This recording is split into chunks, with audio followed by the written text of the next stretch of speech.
guys, welcome back to another Weird Wednesday. I'm Ashers, and we still don't have Ivy. So I know you guys are super, super disappointed. However, we do have Mr. Pat O'Sullivan here back again to tell his hopefully we're gonna get to your story today.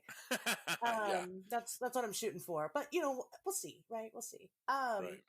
So, I'll just kind of explain the situation a little bit.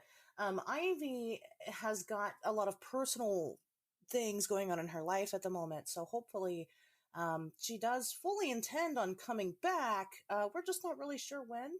So, but either way, I'm still going to be here every Wednesday talking about, aliens and stuff. And so I, I guess more than just aliens, but for now, that's been what it is. I've actually had a really super boring week. I haven't done anything productive. I've been really lazy. Well, okay, so that's not true. So I have gotten stuff done.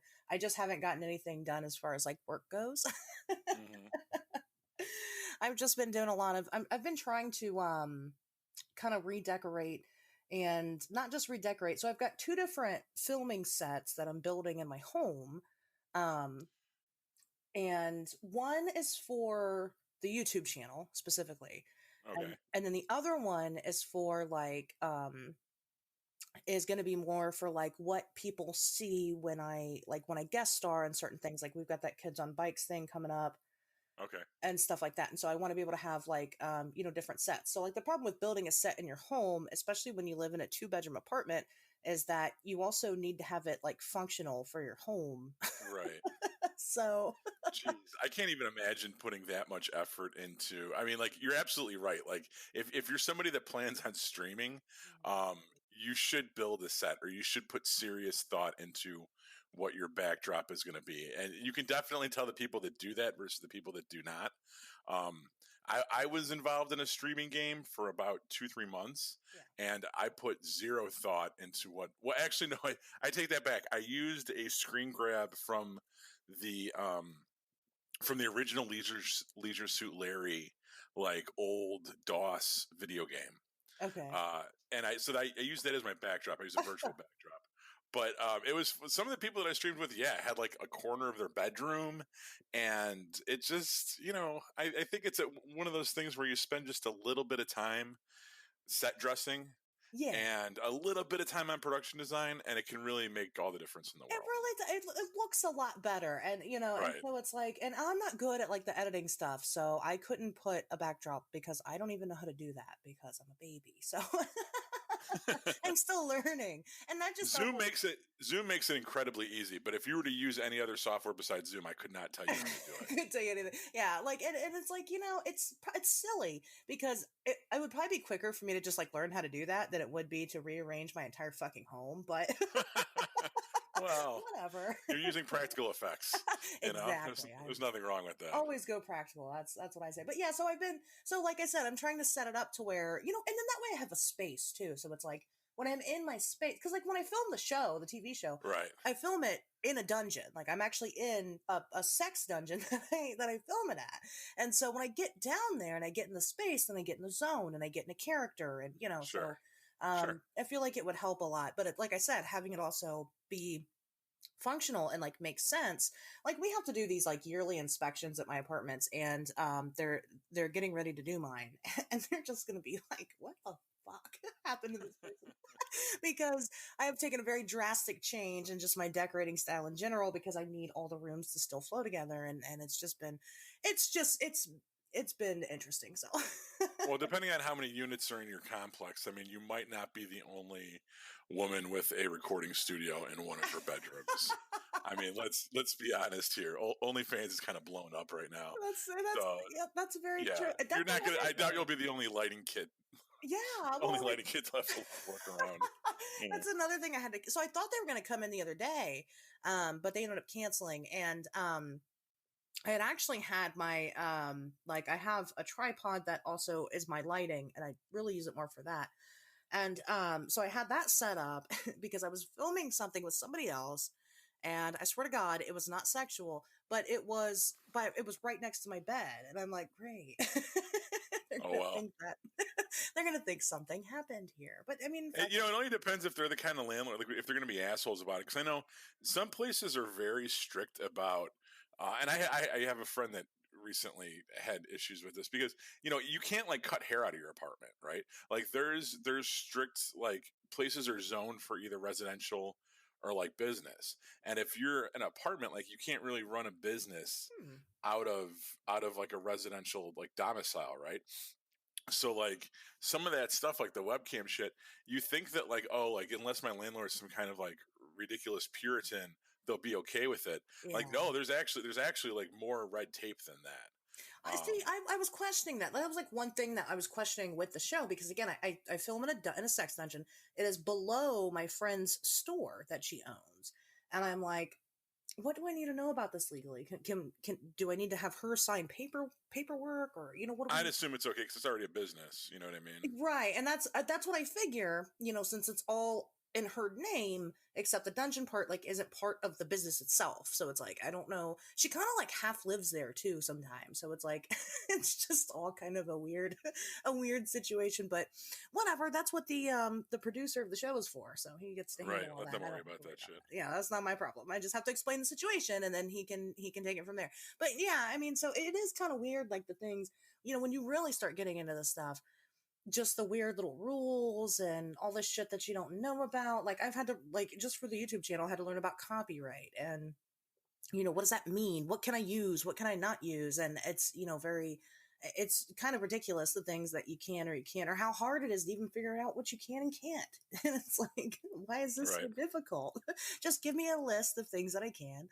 I wish there was like a database where I could just like type in like I don't know if I could take like a certain picture because my channel's mostly it's the same shit that's on here, just a little more in depth. Cryptozoology and aliens and stuff like that. So it's like, can I use the famous Patterson Gimlin footage? Am I allowed?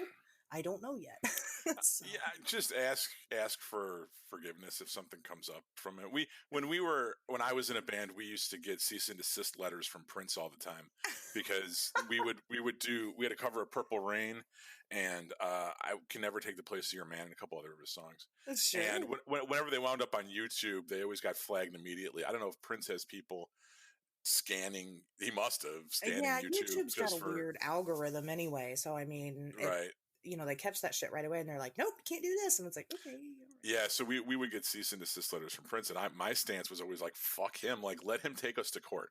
Like when Prince walks in the courtroom and says, "Pat O'Sullivan, quit playing my songs," I will say, "All right, dude, I'll stop." And someone had to explain to me like, "No, dude, you don't get to meet Prince if they fucking sue you. Like, Prince's lawyers show up. You know, it's not like actually Prince is going to come down to the Bridgeview courthouse and be like, he's going to fly in." You're like, I'll quit playing your songs, but let me get a selfie, and then Yeah, you gotta tell me face to face, mano a mano. So that's I would just stream whatever the fuck you want. And just yeah, I guess that's a good point. I mean, for now at least, it definitely drums up the views. I mean, eventually the thought process is to get it monetized, and monetization is a bitch and a half by itself. But whatever. I mean, it's all part of it. So it's like, with the documentary, everything is original and pure and fresh, and it's beautiful. Even down to the music, all of it. And so I'm like, okay, and I just wanted to make sure that because it's such a big project, that's just one thing I don't want to have to worry about. So it's like, you know what? But if I just make everything from scratch, then it's not going to be a problem. So, that's Gotcha. kind of the direction we're taking with it. So I don't know, but it's been cool. It's been interesting having to learn all these things. Not all of it is fun. People think that my jobs are fun. They're not. Most of the time, it's just a bunch of bullshit. Right.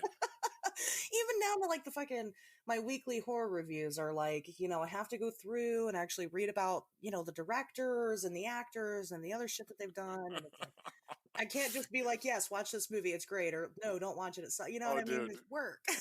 can we talk about that for a second? So like, the one thing I was gonna, I assume at some point you're gonna get around to asking me how my weekend was, and the one thing that I was gonna pimp up front was the fact that I went and saw New Mutants this weekend, and Yes. I wrote about it for Daily Grindhouse, and allegedly it's gonna be posted on Daily Grindhouse at some point this week. Although I pitched this, our mutual friend Mike is the assistant editor there, so I have kind of like stuff that I write I write stuff for Daily Grindhouse and Bloody Disgusting. Yeah. But both those cases, like I have specific editors that I deal with, and it's specific pieces that I run. So like I'll pitch them stuff and they'll say yes or no, and then I'll do it. I don't like take assignments, or I don't have like a beat or anything. It's just if I want to write about something, I have multiple sources that I can take it to, and hopefully somebody runs it. Right. So with the whole New Mutants thing, that to me felt like a very good story because it's a horror movie, it's a comic book movie. It had a troubled production. It should have been out like 2.5 years ago. And it's also kind of like the first major theatrical release that we've had in a fucking long ass time. Yeah. So I was like, I'll go see it and I'll write about it. And it was, I mean, I dug it. Like, you know, spoiler alert, it's like a very horny episode of Buffy. And Buffy's already pretty horny, so like, right. Yeah, I mean, it's definitely it's very Girl Interrupted. It's kind of like a woman in prison movie. Like it's I was not expecting it. Like and it was good. I dug the shit out of it. And it was scary enough. It wasn't, you know, it wasn't like Jennifer. Didn't you just write something about Jennifer's Missing, or what's that name of the movie? Oh, Megan is Missing. Megan is Missing. Holy shit! Have you seen it? Yes. With the weirdos that I've dated, yes, fucking A, I've seen that. But it's not like that. Like it's not like horrific like that fucking movie is. But it's definitely, it's way scarier. It was way better than I think anyone expects it to be. Yeah. And I definitely would recommend it. But so I write it, you know, I pitch it to the editor. I'm like, hey, if I go see this, can I write about it? And the guy goes, sure. And I write it and I submit it, and now it's been 2 days and it hasn't been posted yet. And I'm looking at the website and like nothing's been posted since like the first week of August. And I'm just like, okay, well, I guess I might have watched this and not like it was a chore to like watch or write about it, but you realize like it still takes time. It's an investment, you know. And so, well, for me, it's more of an emotional investment more than anything. You know what I mean? Because like you're excited about doing this thing, and then you have to sit there and you have to wait for someone else to like upload it to the WordPress site, you know. And you're just kind of sitting there like, hey, man. I understand that. You know, when I first started, because I'm still pretty new to the horror writing. When I first got into it, I was approached with the offer to do it, and I'm like, you know, the only way that, because I already have so much going on, I'm like, I don't know if I could possibly fit this in there. First, they wanted me to do 2 articles a week, and I'm like, I don't think I can give. And then they're like, okay, we'll do the 1. I'm like, great, you know, but I need to do it on my terms. Like, I don't mind writing about horror and stuff like that. It's just that I want to write about horror that I know, and you know, for me, that's the extreme, you know, the really fucked up shit. And so, but they were fine, you know, they were fine to do that. And it's exciting because, like, for me, it gives me a reason to not only rewatch some of these movies that I haven't seen, in fact, since I was a teenager, but to watch the new movies that I've missed out on over the years because of, you know, whatever life has thrown at me. But it is different. Plug the website. What website do you write for? Dark Universe. The Dark Universe. Okay. Yeah, horror database. So, yeah, and you know, they're cool. You know, they're, so far, I mean, from what I've interacted with the people, they're cool. They haven't asked me to do any more than what I've already done, so I'm like, okay. But you know, it's a niche. It's a niche category, you know. So it's very hit or miss with the audience, I guess, because they expect, you know, these great horror movies, and these are like real life horrors. What do you mean? Know? Well, like we said, the one was Megan is Missing, and that movie's, you know, fucking horror. Based in reality, yeah. Right. Yeah. It's difficult to, well, most of them. I mean, some of them are like I just did last week's was I Spit on Your Grave. And you know, which that's like one of my top 5 movies like of all time. It's a fucking masterpiece. But it is very hard to watch, and I have to portray that. So like I have to, because what I'm writing for, again, is a very specific group of people. I'm not trying to convert the usual horror fan. You know, I'm trying to like get the attention of people that already know. And so my first couple of articles have been bigger movies that more people kind of know about. But anyway, so I wrote this article about I Spit on Your Grave, and somebody had commented on like the Twitter the post promoting it, and they were like, oh yeah, but have you seen The Human Centipede? It's the worst that's out there, and blah blah blah blah. No. And I'm like, you know, but that's really subjective, because I would think that like rape, you know, for somebody that's been raped is going to be worse than sewing ass to mouth. So I guess. And the first Human Centipede really is pretty. I honestly really like that I series, and the first one is not that. It's incredibly tame. I think it's effective, but it's not gory. And then he went in the other direction with the second one, which was like, oh, you want to see gory, and he made the most ridiculous fucking movie that I've ever seen as far as You gore think the and shit second one was goes. more ridiculous than the third one? Oh, the third. Well, okay. So then you get to the third one, and the third one, I was just like, that was too. I wasn't a fan of the third one. Right. The first two I thought were very good, very effective movies in their own right, and the third one, I think he had two really good ideas, and then he had kind of a concept for the third one, but I don't think he had the same. Hmm. He was. I don't know what he was trying to say with it. I get what he's trying to say with the first two, and that's Yeah. kind of why I love him so much. The third one, I don't know if I know it was kind of about America and the prison system, Yeah. but it was also like It was just it. so ridiculous. Yeah, it was. There was too much. I don't know. I It don't was know. they tried too hard. The first one, Yeah, I really did like the first one. It was an original idea. It was fresh. You know what I mean? It was something different. it And felt. The first one feels like Texas Chainsaw Massacre to me. Like it the kind of is, yeah, very it's much very sparse and there's not a lot. There's no gore. Like very little gore. right. But it's all implied and it's very effectively shot and Right. It doesn't you show you know. anything. Whereas like then you have the second one where like the fucking baby's head gets Oh my crushed god, and that is. I'll never forget that moment in the theater seeing that. It was a yes. It oh, was. you I'll saw it in remember that. theater. See, I I knew saw all it in the about it music before I box. watched it. All my friends were like, "You would really like this movie if you watched," and I had never heard of it. They're like, "You'd really be into this," and I'm like, "Okay." And I watched the first one. I'm like, "Okay, well, this is good. What? How could they possibly continue this? Let's see." And then I watched the second one. But like I said, I already knew kind of all the hard parts anyway, and so I'm like, I wasn't really surprised. I like what he did with the black and white. Because he most likely did that because of Censorship issues or whatever. practical effects. They're Yeah, when you go that gory, he's cutting up the knee tendons and then yeah, the baby's skull smashing. I mean that's hard to get when you have full color. yeah. I hear you. I hear you. That was smart. And then the third one came out and it's like a 900 person centipede or some shit. I'm like, I gotta see that. And then I watch it and I'm like, this was not worth the watch. So I think it was a comment on American excess or something, and I don't know. Listen, It's I get it. It's just that, and I say that a lot because I do watch these movies, and every single one of these movies is some pretentious bullshit. All of them are. They all are. But the thing is that I should not have to fucking Google what the meaning of your movie is. I should be able to get it. And if you can't effectively give that message, then you didn't make a good movie. well, I think if you don't get the message of their movie, maybe it's the audience's fault for not being receptive to it, or maybe it's the filmmaker's fault for not being clear on what they're trying to convey. I think the only time that somebody's at where somebody's to blame is if the filmmaker has expectations for the audience that aren't met. Like if the filmmaker tries to say something with their film and it falls on deaf ears, okay, well then it's either the filmmaker for not being clear, or it's the audience for not being smart, like whatever.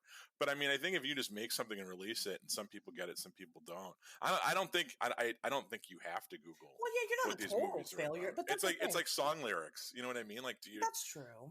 I Sometimes you want to read what the lyrics are, but you don't necessarily have to. And But have you seen or even heard of Begotten? the what?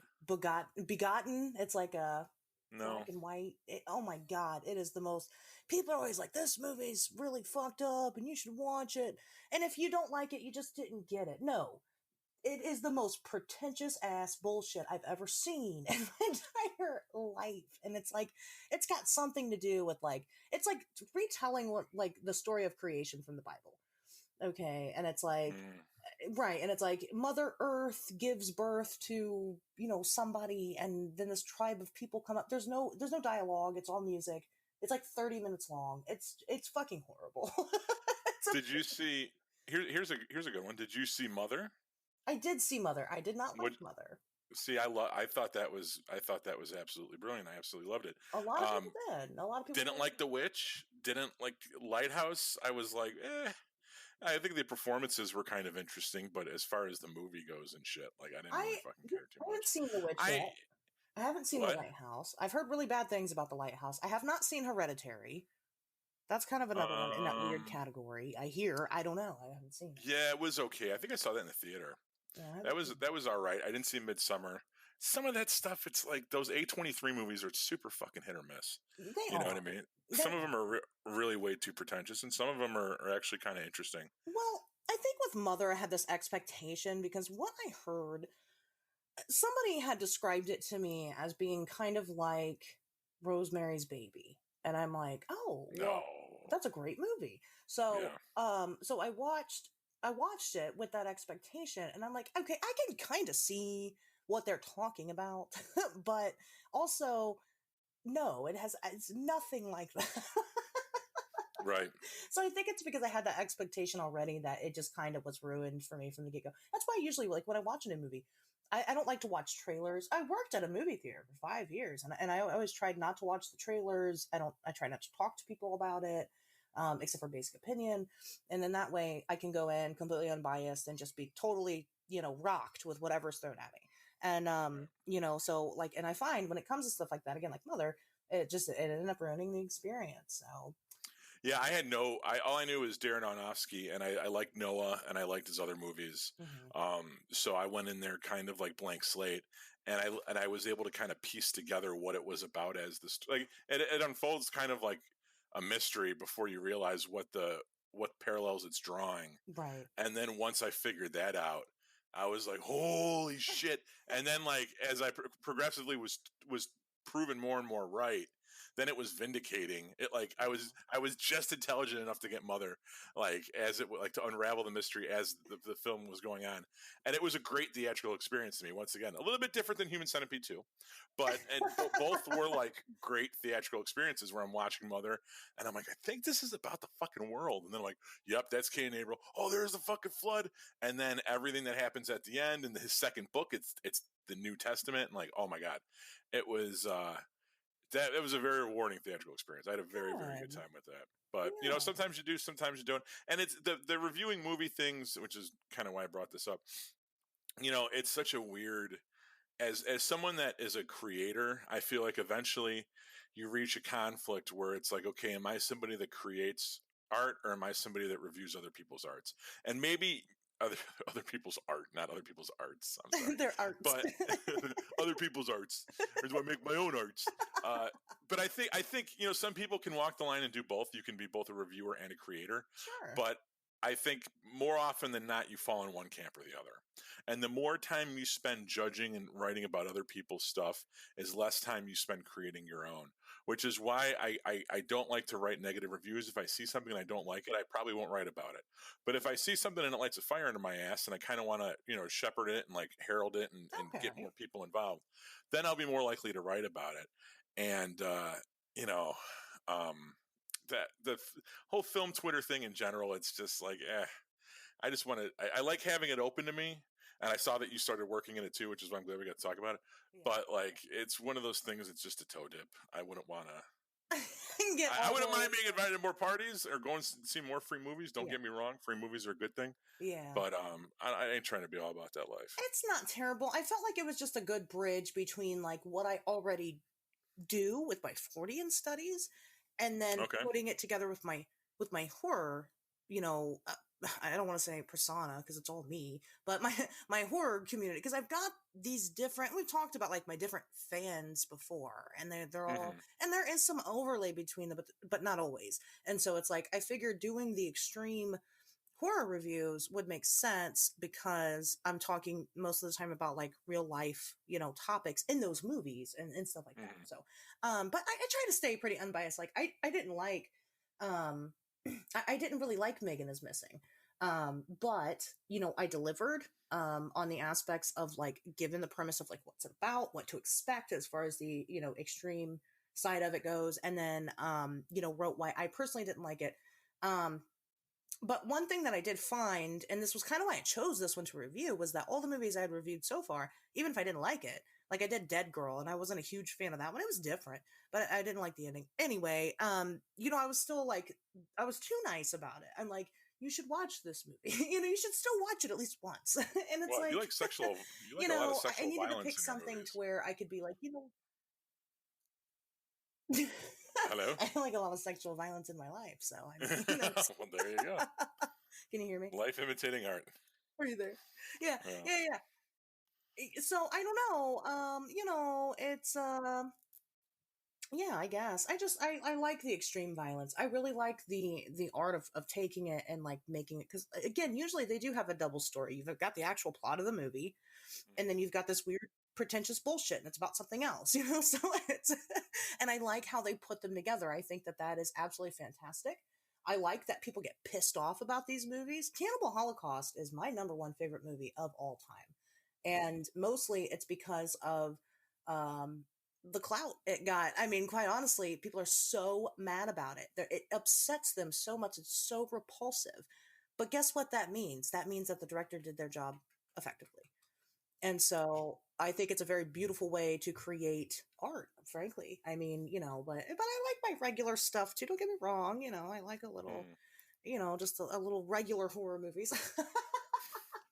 Vanilla horror But movies. my vanilla, yeah. I mean, but most of the time, if I'm going to sit down, I don't find myself having a lot of time anyway. If I'm going to sit down and watch a movie, I want it to be something that I feel like is going to be worthwhile to me. So, Sure. Sure. that's just kind of how I feel about it. But, so Pat, you're sitting here talking about all these reviews that you make. Now, you do make stuff Right. as far, as well as reviewing things. So, I try, yeah.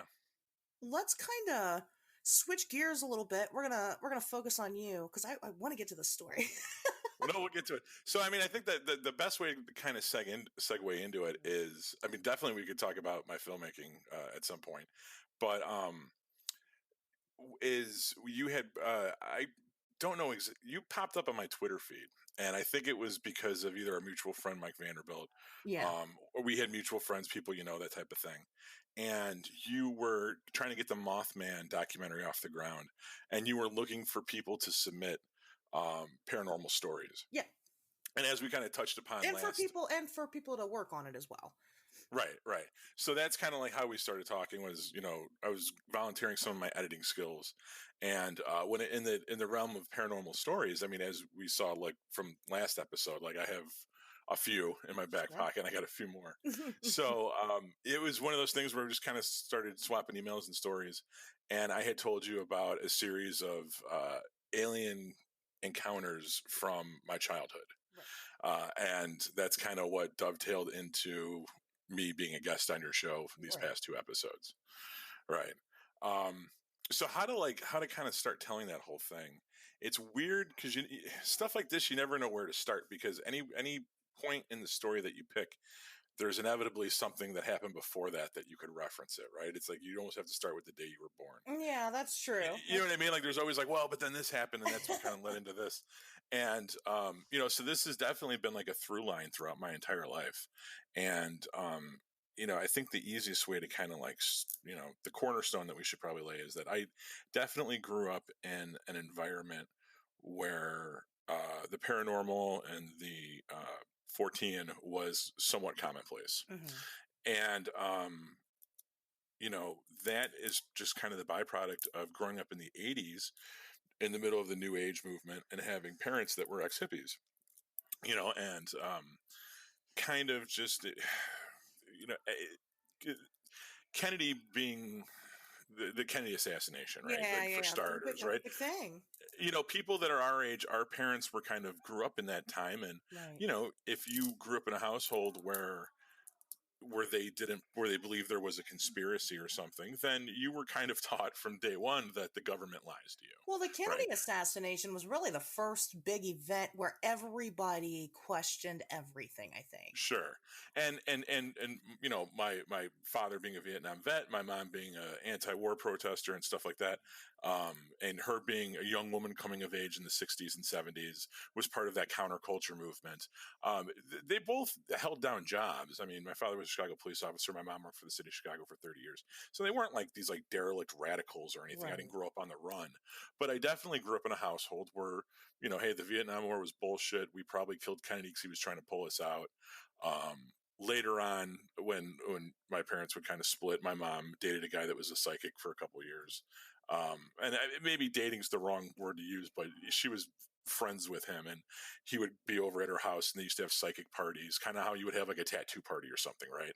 And you would have a group of Yeah. friends come over, and then he's set up in, a back room or something, and everyone pays $10 and you get a 15-minute reading, and everyone's sitting around drinking, having a good time. Maybe that seems like I'm kind of We do that glossing stuff over it. Like, actually. Ivy does that stuff. yeah, like maybe No, now no, no. maybe you're No, I mean, in this world, it's pretty normal. okay. So that's what I'm saying, is that like that was very normal to me. That was like my parents throwing parties, and there was Yeah. like fucking psychics there, right? And this person in particular at one point would later on and go to tell me that he had like a CIA handler, and he had this guy that he would talk to if he ever had dreams that he felt could have in significance in the real world, that he had a number that he would wake up and call. Right. Now, I don't know if this guy was lying to me. I don't know why he would, but And once again, how old were you during this time period? I mean, this is like my youth. This was like my, I think Sure, but were you like under 10 or teenager or? So the last time, as far as the psychic guy goes, I think the last time I saw him, I was probably in high school. Okay. And him and my mom just kind of like drifted apart. It was no like big thing. He was like a friend of the family. So You know what I enough to mean? where you could like draw your own opinions about things and stuff like that. That's kind of Right. I remember getting a computer like in 8th grade, and he was kind of around a lot, helping me figure out how DOS works. right. If people remember a land before fucking tablets and Apple everything, where it was idiot proof. He worked with computers. That was kind of his day job. And then on the nights and weekends, he would do like, hey, psychic night at the Big Boy, first Thursday of every month or whatever, and he was that dude. But he was around like my childhood. Okay. He was just a friend of the family, like we had friends of the family that weren't psychics, but this person in particular was. So once again, just trying to, paint the backdrop here. That's Sure. kind of the environment I grew up in. And as far as the alien stuff goes, the first concrete memory that I have would probably be back when I was maybe in like 5th grade, and woke up one night to the sounds of screaming.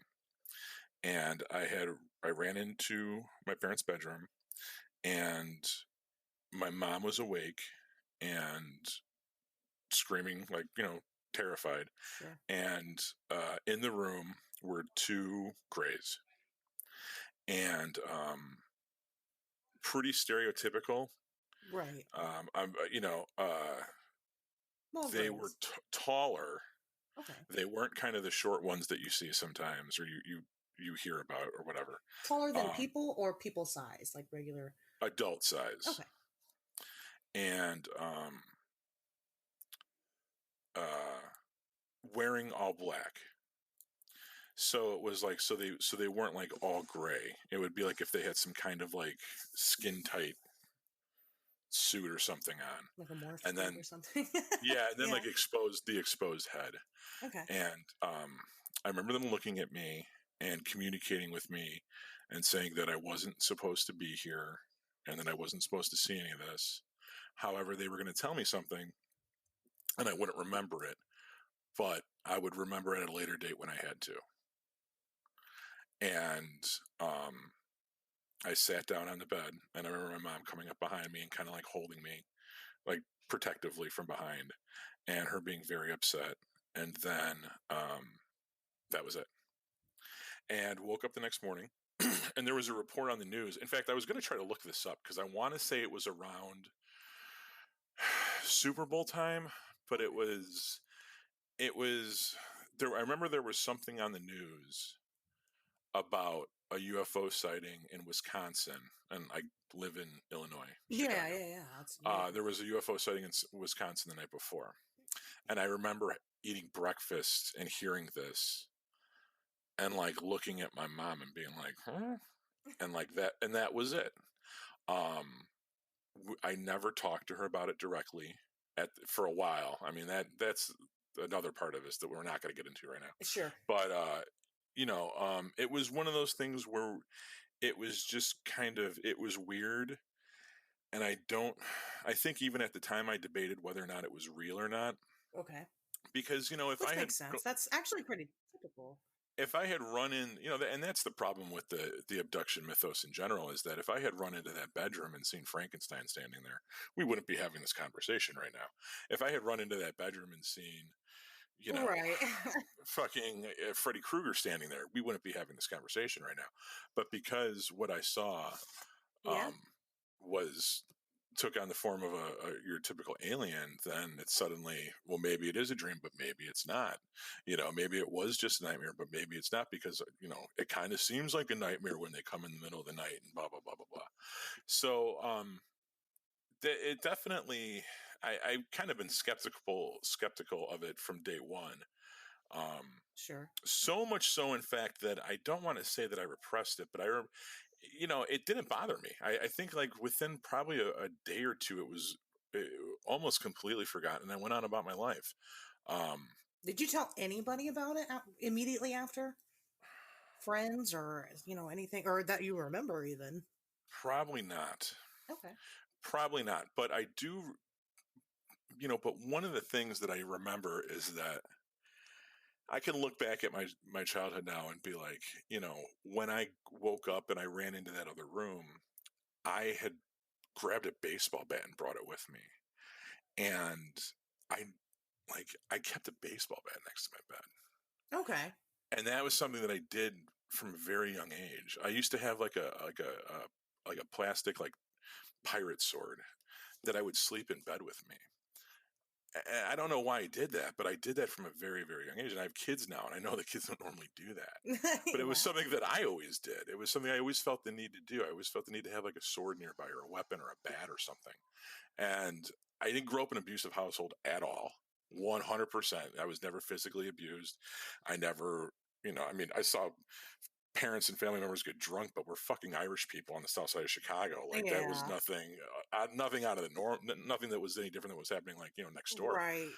But still, there was always like this kind of inert, like, fear, apprehension, fear of the dark, fear of like isolation, fear of being alone, um, anxiety that I would get in these certain situations that don't situationally didn't make sense. Okay. But I can look back and I can see that was always there.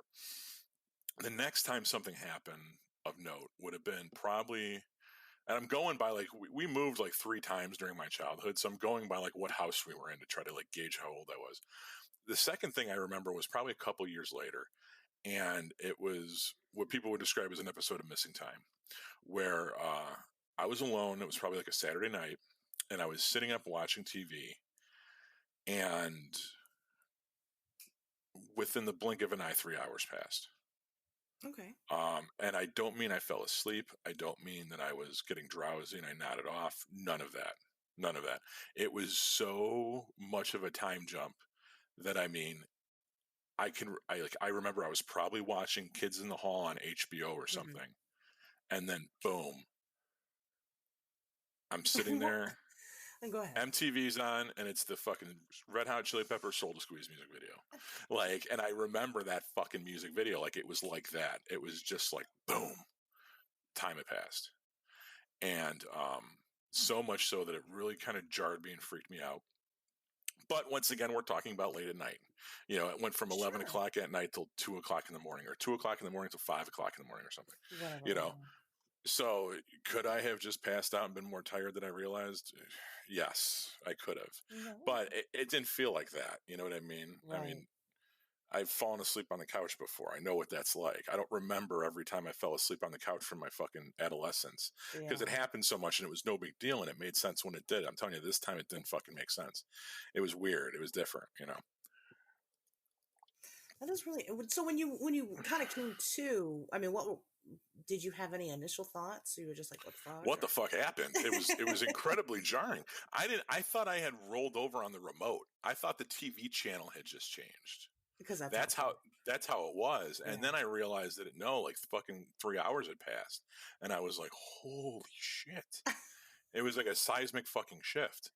You're just confused, like, what? Where am I? What happened? Right. And then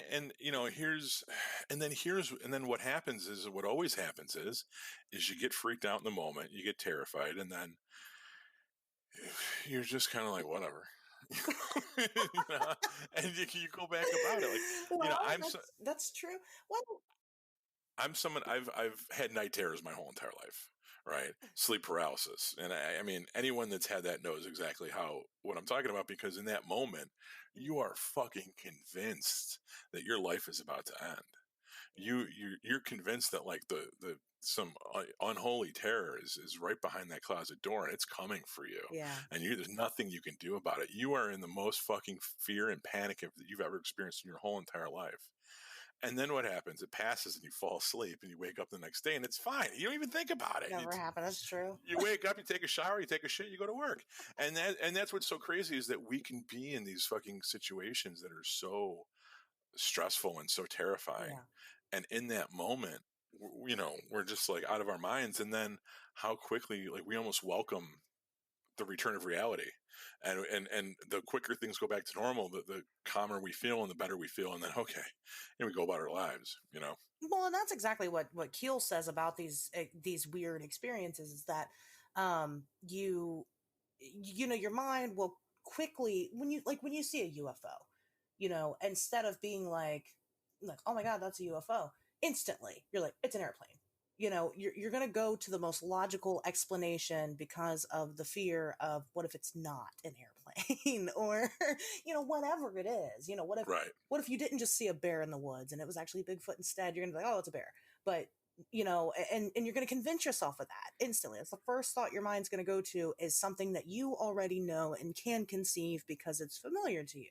And so, and it is interesting. And that's why a lot of these things go extremely underreported, because you just chalk it up to, whatever. And then one of the most recent episodes me and Ivy talked about, we were like, do people even know who to call to report these things to?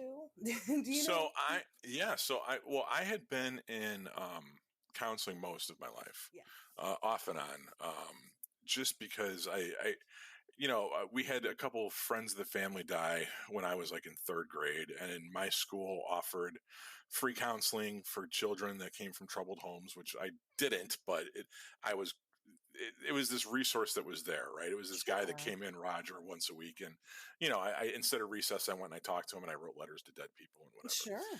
So like, I was familiar with the process. I'm not turned off by it. It doesn't weird me out. And I knew that like, kind of going back to like growing up in the New Age household, Hmm. my mom didn't have the Whitley Strieber books, but Bud Hopkins and Intruders was, I know that we grew up with that in the house. And there was lots of, you know, messages from angels books and shit like that, that were always all over the place. So I knew about, regression and hypnotherapy and stuff like that. Right. So when I was about 20, in my early 20s, I reached out to, somebody in the Midwest that dealt with this kind of stuff. Okay. And I had said, hey, this is something from my past that's kind of bothered me. And I just need to talk to somebody and kind of like fly it up the flagpole and see what happens. Right. So, swapped a bunch of emails with this person. And, basically they were like, have you ever seen lights in the sky? No. Have you ever seen a UFO? No. Have you ever woken up on a spaceship? No. Have you ever, were you a victim of satanic abuse or something? Like, no. Okay. You know what I mean? Like, Yeah. were you a member? Were you ever sexually Sure. abused? No. Were you ever, anything? No. I've done mushrooms before, like, like a normal Midwestern kid, and A normal I, Midwestern kid. I didn't check enough of the boxes to warrant any further action on their part. Well, it's really The interesting. yeah, the one thing that we did spend some time talking about was lineage. Was my like ancestry and stuff. Okay. And on my mother's side, both of my so if you look at my four grandparents, three of them are pretty much right off the boat from Ireland, right? And of course, Ireland is rich with folklore about spirits and fairies and leprechauns and shit like that. The other grandparent, my mother's mother, was French Canadian. and they have been in this country a very long time. And they came here from France and landed in Canada, I don't know, like maybe 200 years ago, and were traders and spent a lot of time in like the northern woods and like that area, before settling in Illinois and starting a textile business. So they thought that like there could have been something, because a lot of this stuff is supposedly generational, Mm-hmm. um, which is so schizophrenia. But they thought that that if I explored that more, I might find some interesting stuff there. Which, of course, I never did, because how the fuck would I? You know. Yeah. Although now there's all the DNA stuff. Yeah. It actually That helps. Yeah. Well, lineage yes, is an interesting thing because we've actually kind of been digging into that because the co-host of the documentary, we're coming to find out that for whatever reason, there's actually a lot of ties to her lineage with some of the things that we're following. And so, like, she actually had family from Point Pleasant, West Virginia. okay, And one of the people that we ended up meeting is a lady that works for she works for the historical society, and she like takes care of this historical mansion that's in Point Pleasant. And she actually works for the well, it's not directly them, but the Daughters of the Revolution, their little community that they have now. And Anne is actually directly descended from them. So it's been very strange, that there's all these ties and stuff. But I guess I just wanted to mention that because there is kind of something to that. yeah, no, I mean it makes sense. I mean, I remember seeing the Spielberg miniseries Taken, which if you haven't seen it, it's phenomenal. It was on Sci-Fi Channel, but I'm sure it's streaming somewhere. Sure. And that's exactly what that's about. It's all about these two families, and how they generationally they're abductees Hmm. until the two families get together, and then I don't know, the kids have a kid, and then that kid is part alien because of all the shit that's been done to him over the years. Have you seen this before? No, I've never seen this. It's worth checking out. Actually, the one of the one of the bad guys, because it changes. It's like three generations it goes through, and one of the bad guys is Heather Donahue from the Blair Witch. It was like Oh, it was like her first like acting role that's out cool. after Blair Witch. Yeah. Yeah, um, Oh. with that big ass of hers. But you, you leave her alone. I guess. no, I'm a fan. Trust me. She grows recreational marijuana now. Does she really? Yeah. What is Her she and doing? Heather Legenkamp. And I don't, not together. I mean, I'm just saying two They get actresses. together on the weekends and grow Yeah, them. no, two actresses in different parts of the country growing weed. I'm just, there's I'm no not correlation surprised. between those two. But yeah. So I don't know. So yeah, that happened, and then um, I think the last kind of tidbit of note was something that actually came from a third party. So it's a story about me that someone else related to me, which I think adds an element of credibility. Is I had when I was in my mid-20s, I dated a girl for about 4 years, and we lived together for most of that. And we broke up, and as people do. And I mean, it wasn't a terrible breakup or anything. Just kind of, she was older than me anyway, and different points in our lives. Sure. And we ran into each other at a bar a couple months after the breakup. And we were living together in a garden apartment when we broke up, and she had moved in. She was a school teacher, and she had moved in with one of her teacher friends, and I had gotten my own apartment. Um, So nobody kept the old one. no, it was just Okay. forfeit. And she was like, and I think we were having drinks, and we were laughing about when we lived in that garden apartment together. We didn't even, like, the garden apartment didn't even take up the whole bottom floor. Like, there was her bedroom, like, on the other side of the bedroom wall was like another family room Okay. that the people that lived in the first floor had access to. Oh. And those were the people that owned the whole entire three flat. Oh. Okay. And they were of Polish descent, like right off the fucking boat, right? Okay. And Sunday mornings, I was in a band at the time, so we'd always be out Saturday night. Either I would have a show or we would just go out to drink. So Sunday mornings we were always hungover, and we'd get woken up at like 10 a.m. by the Polish people coming home from church and playing their fucking polka music and having like these parties at like 10 a.m. after church. And we'd be like, what the fuck? You'd be laying in there in bed and you just hear like the fucking bouncing accordion and shit. And like, So what we finally would start doing is like we'd start fucking real loud, like Yeah? because we knew they could hear it. If we can hear your polka music on the other side of the wall, you can hear what I'm You can doing hear at this her. pounding. Yes, with the force of 1,000 suns, like we would, Right? like banging the headboard off the wall and shit.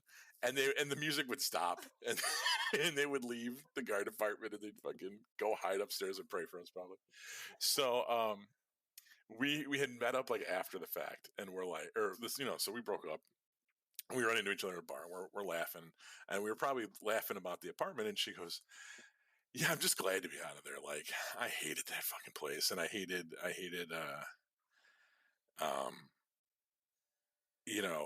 we were laughing about that." And she goes, once again, I'm not going to recreate dialogue, but I remember her saying something along the lines of like, I sleep so much better without you around, or something like that, and being like, well, why? And she begins to relate these stories to me about times that she would wake up in the middle of the night, and there would be someone like, she felt that, like, okay, so she woke up once, and once again, garden apartment, right? So you have like windows that are kind of like eye level, like around in the different rooms, and there was this bright light coming in from the outside.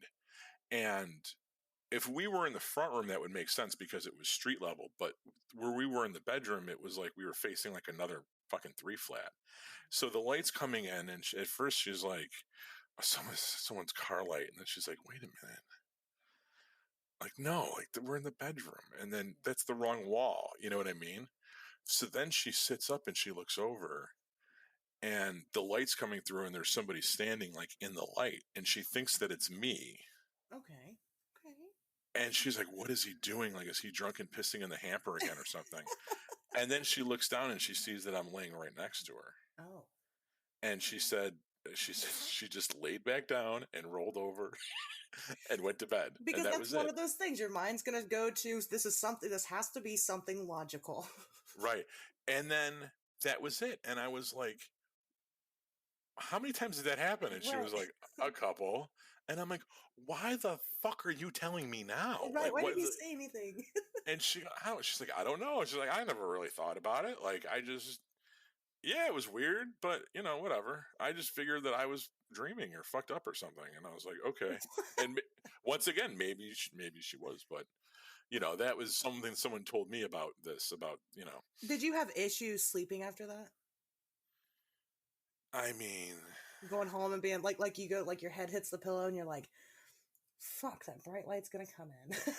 no, I've always had a fan on. I mean, I'm like number one, like obviously I can't sleep in silence.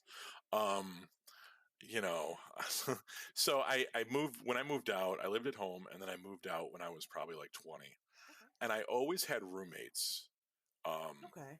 Up until probably my late 20s, when I finally got my first apartment with like no, I was like old enough and making money, and like I didn't have Sure. roommates anymore.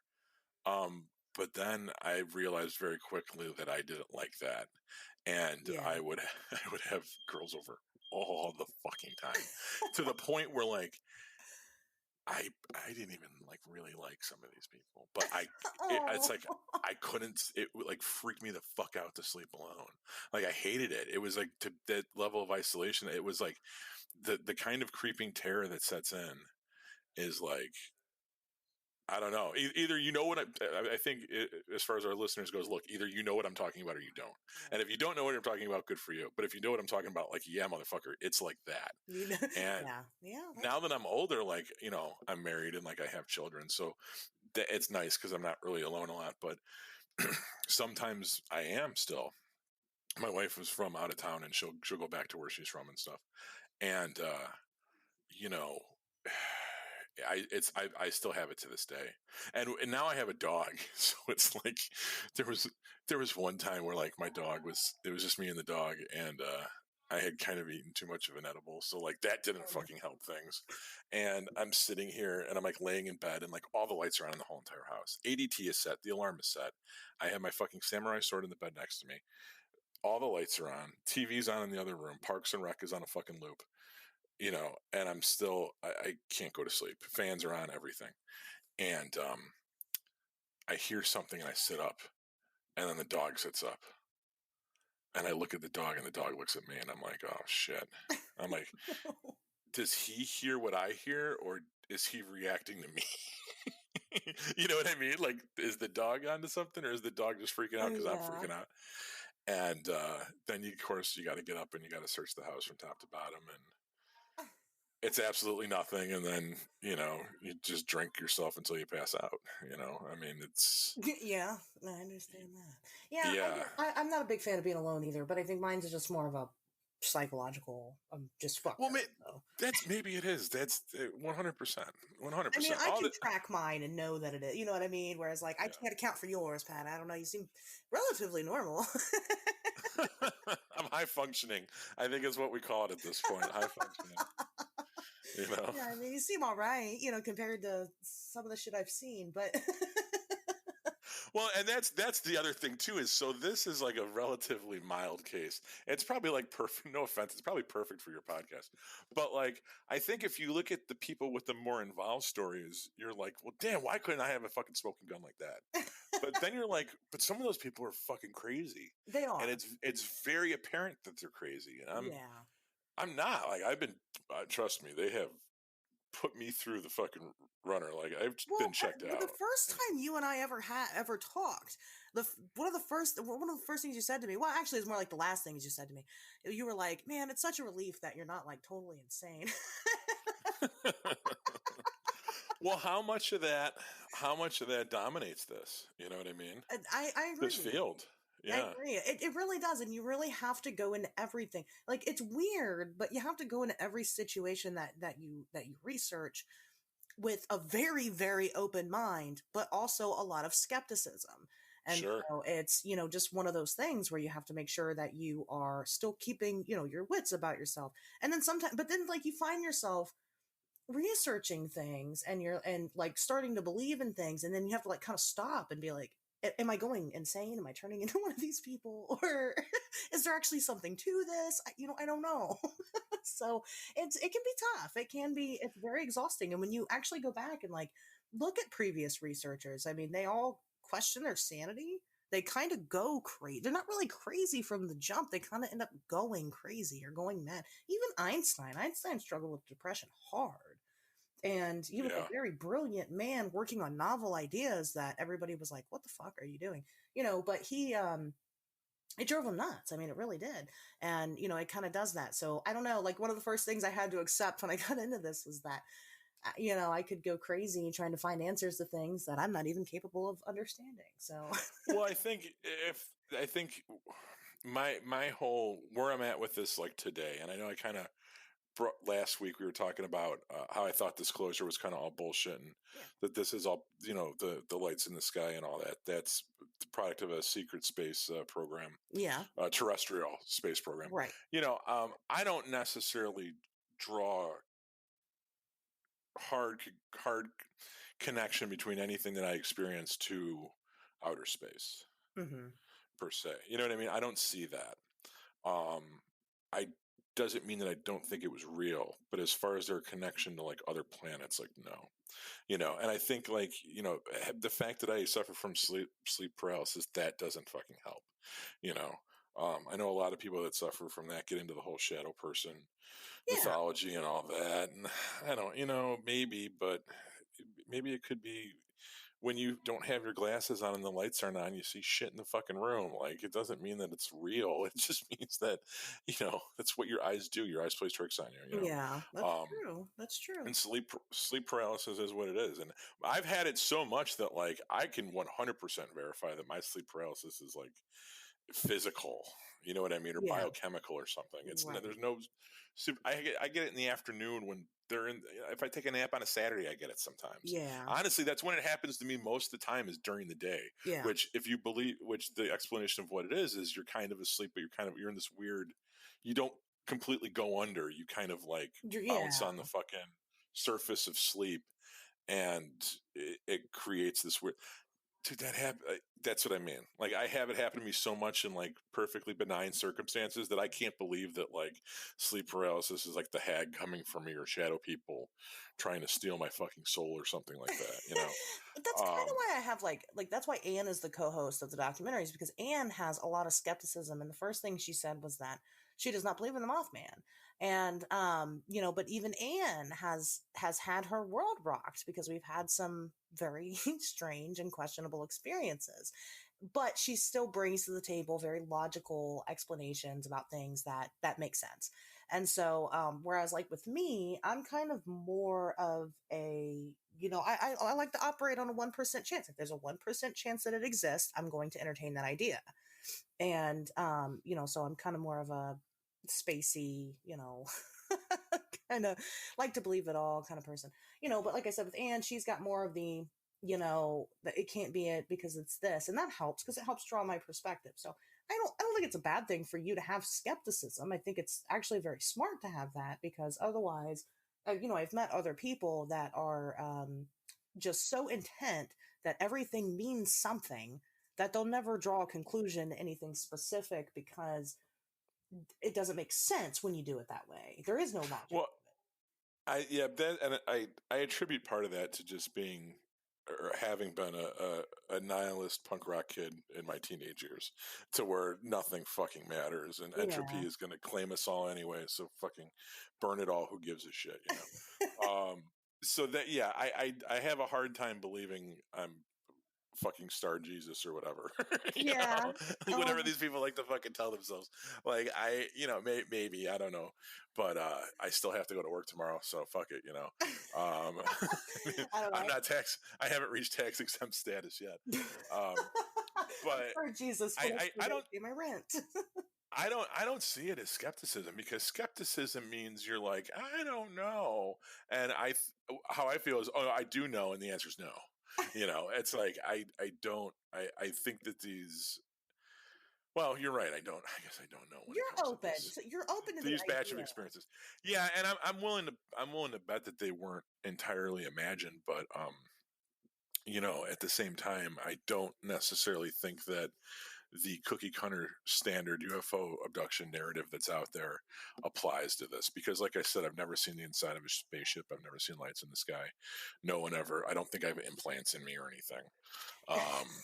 You know, I've never Just had because you that. don't have implants and stuff, and it doesn't mean that you didn't have an extraterrestrial experience, Right. Any issues with my nasal cavity are a byproduct of completely different set of of circumstances. the 80s. The 80s. I was born in 80 when I was fucking 9. What are you trying to And that's where I say? started, so I don't. Damn. You Ohio girls. Fuck. I've partied hard, man. Um, Right. I'm actually only 12, so I'm just. So I look so old now. Um, Wonderful. drugs, man, it's a hard life. Um, I'm gonna post my titties tomorrow, by the way, everybody. And I'm just trying to bait people in. What with Anyway. what? By telling them that you're fucking 12 Yeah, and then saying that you're going to post news tomorrow. yeah. Okay. Wonderful. It doesn't have to make sense to you. The only point of the joke is that I get it. So Okay. that's another way I operate. No reality matters except for mine. So Right. anyway, but no, I mean, you know, like I said, it could be. I'm not going to try to convince you of your experience, because I can't do that. But I think that had you not had these experiences, you would have not had. You wouldn't be the person that you are with the open mind that you have to those experiences. Right. And, you know, if you look, especially like the first one, I mean, it follows a pretty textbook. And this is something that I definitely learned after the fact. It follows a pretty textbook, like shaman experience where, like, you know, you meet an intelligence from the outside and something hidden is kind of put in and to be revealed later. Like it's very allegorical, and you know, it's kind of like if you were. It almost feels like something out of a movie. You know what I mean? I And get that. that Go ahead. which I know doesn't necessarily disprove it, but it's just to me it's kind of like it's just part of my story, and that's just the way I look at it. Is like whether or not whatever whatever the like whatever's underneath the suit, Mm-hmm. whatever or whatever is underneath the mask, it doesn't matter. This is just part of the narrative that I have, and I kind of go back to something that Neil Gaiman said once when they interviewed him.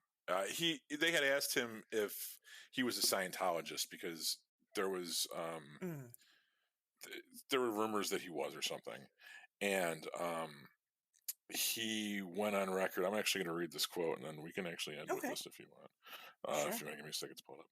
So once again, follow me on Twitter, Frost2112Jack at Twitter. Oh jeez, totally not prepared. Doesn't fucking matter. Okay, yeah, it's right here. So yeah, so they asked Neil Gaiman if they thought if he thought Scientology was real. And his response was, I can believe things that are true and things that aren't true, and I can believe things where nobody knows if they're true or not. I believe in Santa Claus and the Easter Bunny and Beatles and Marilyn Monroe and Elvis and Mr. Ed. Listen, I believe that people are perfectible, that knowledge is infinite, that the world is run by a secret banking cartels and is visited by aliens on a regular basis. Nice ones that look like wrinkled lemurs, and bad ones who mutilate cattle and want our water and our women. I believe that the future sucks, and I believe that the future rocks, and I believe that one day White Buffalo Woman is going to come back and kick everyone's ass. I believe that all men are just overgrown boys with deep problems communicating, and that the decline of good sex in America is coincident with the decline. Is coincident with the decline of drive-in movie theaters from state to state, which are making a comeback. I believe in a personal God who cares about me and worries and oversees everything I do. I believe in an impersonal God who set the universe in motion and went off to hang with her girlfriends and doesn't even know that I'm alive. I believe in an empty and godless universe of casual chaos, background noise, and sheer blind luck. I believe that life is a game and that life is a cruel joke and that life is what happens when you're alive and you might as well lie back and enjoy it. So basically, everything is real, everything's permissible because it makes the world a more interesting place. Yeah.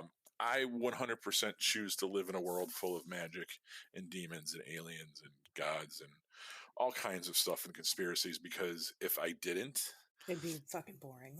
I'd be really fucking boring. And there's nothing I hate more than being bored. Yeah. Except maybe sleeping alone. So, And that could be partly boredom too. So I mean, right? You hit the nail right on the head. It all comes back to boredom. I think you're absolutely right. Is that all of this is just me trying to avoid being bored. All the drugs, all the fucking, all the conspiracies, sex and drugs, UFOs, is just a way for me not to be fucking bored. So that's where I'm at. That's what I believe, and there you have it, Ashley. Absolutely nothing wrong with that. I mean, like I said, it's definitely, you have to have all these different people with these different stances because, again, just going back to the boredom thing. I mean, if we all believed that, that everything was real, then it would be pretty goddamn boring because you wouldn't have anybody to convince. Right. Or not, or lean the other way and tell them that it's not real. So, I mean, it definitely makes the world go round. So, yeah. I believe in that for sure. Well, is there anything else you want to add to this before we cut it off for this Wednesday? And I think I've said enough. I'm even sick of the sound of my own voice at this point. So oh no. I can only imagine what your dear listeners are going through. I apologize. They're like, who is this guy? Follow me on Twitter and find out. Exactly. Guys, follow Pat on Twitter. he's a cool guy, I promise. He's not the typical crazy, so not my typical crazy anyway. Maybe they like that though. Maybe that's why they follow me. I don't know.